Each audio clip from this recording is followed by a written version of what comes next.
Once upon a time, high in the sky, lived a little cloud named Lily.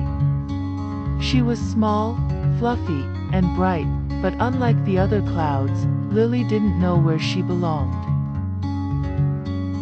The big clouds floated together in stormy teams.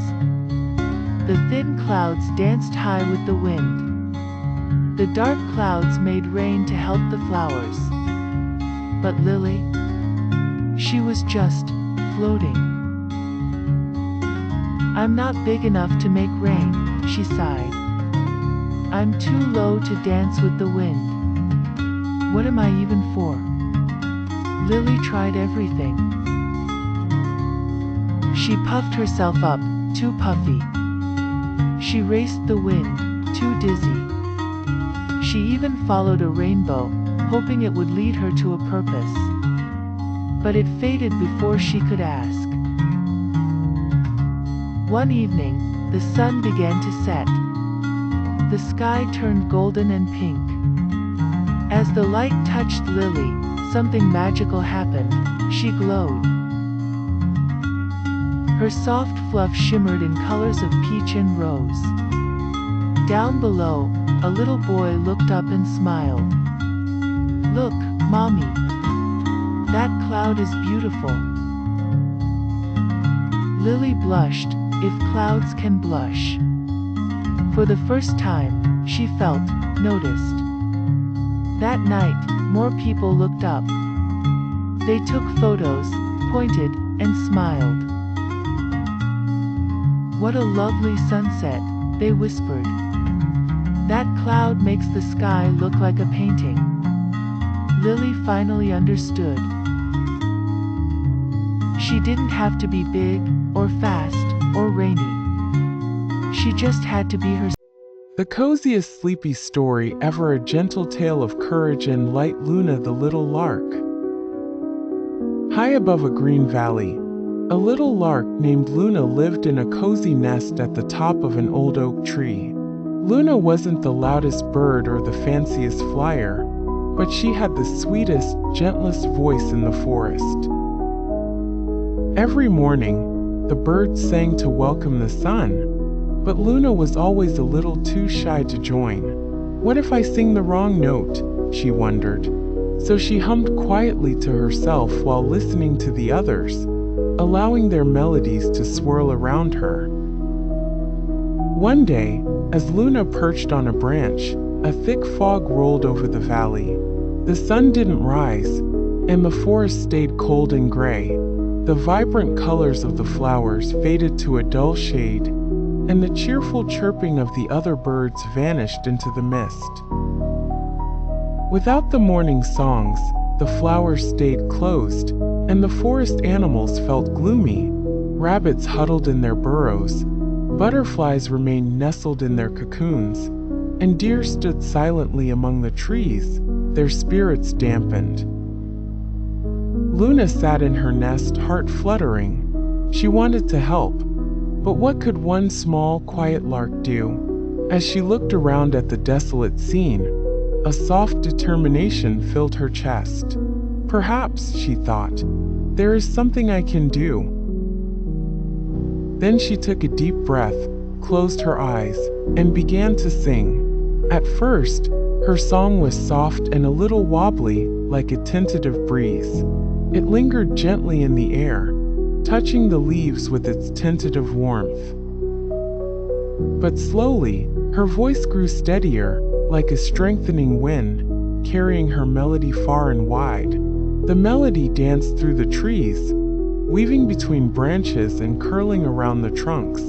It reached out like a gentle embrace, warming the air. Her notes dripped like honey into the ears of the creatures hidden in the mist, coaxing them to stir.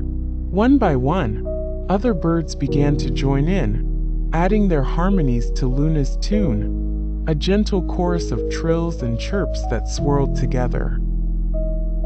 The air seemed to shimmer with sound, every note ringing clear and true. The fog began to lift, slowly at first, as if reluctant to give way. Shafts of golden sunlight began to pierce through the gray blanket, dappling the forest floor. The leaves glimmered with dew as sunlight spilled through the trees again, turning the world to vibrant life. Flowers unfurled their petals, painting the landscape in bold strokes of color. The forest animals emerged from their hiding places.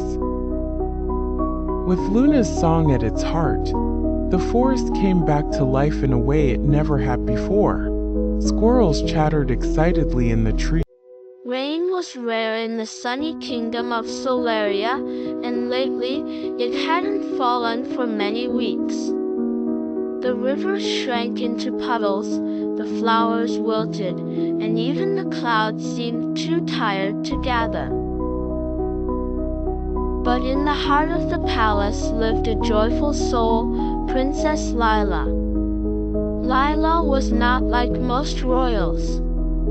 She didn't care for silk dresses or golden carriages. What she loved most was the rain, its rhythm, sparkle, and the way it made puddles perfect for jumping. Every day, as the sun blazed down on the dry gardens, Lila would step outside and look up to the sky. "Come on, clouds," she would whisper with a smile. "Let's dance." One day, as the grass turned brown and the animals grew thirsty, a single, tiny cloud drifted over the kingdom. Everyone else hid from the sun, but Lila ran outside. As the cloud let down just a few drops of rain, Lila twirled, giggled, and spun through the mist. She danced with her arms wide and her heart open, laughing as if it were a grand celebration. From behind the mountains, other clouds peeked out, curious.